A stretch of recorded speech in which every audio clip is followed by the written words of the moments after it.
Good morning everybody. আজকে সকালটা দেখেন কেমন মেঘলা মেঘলা হয়ে আছে। গতকাল সারা দিন সারা রাত বৃষ্টি হয়েছে, তো আজকের এই অবস্থা। খুব সুন্দর এই পার্কটা, আমার বাসার পাশেই।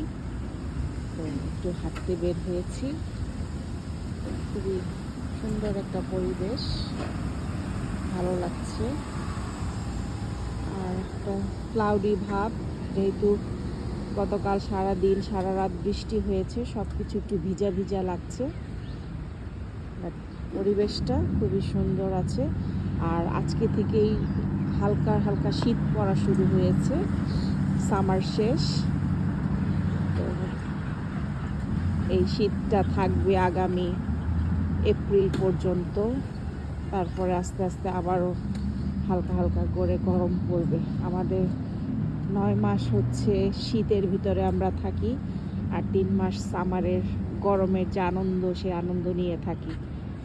তো সবাই ভালো থাকবেন, সুস্থ থাকবেন, যে যেখানে থাকবেন সাবধানে থাকবেন। Thank you for watching, thank you so much.